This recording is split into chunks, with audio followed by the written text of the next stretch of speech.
The grief that comes with detaching from emotionally immature parents is often understated. Cutting contact rarely stems from one event. It unfolds as awareness increases.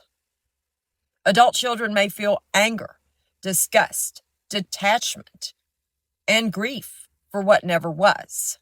Beneath that grief is the realization that the parent you needed did not exist. You may have had care in some forms, but you did not have consistent emotional safety or unconditional acceptance. The nervous system remembers chronic invalidation, dismissal, and unpredictability. In healing, it recognizes the loss, and it is profound. There is grief for the fantasy. We tell ourselves that they did their best or things would improve if we tried harder. Letting go means accepting that safety was never something you could earn, and secure attachment was not possible in that environment. There is also grief for a childhood shaped by survival versus curiosity. Years of managing your mood, diminishing yourself, or not being heard. The person meant to comfort you may have been unsafe, and that loss runs deep. This grief is quieter than anger.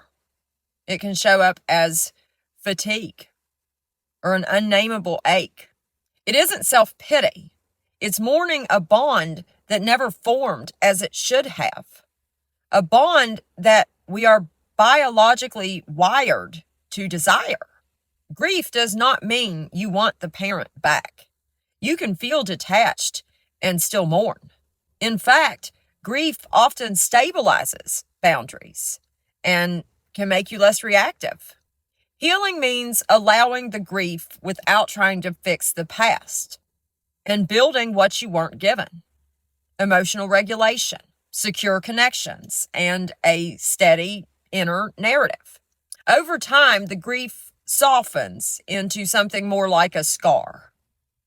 When anger gives way to sadness, it often signals that the nervous system no longer needs constant defense.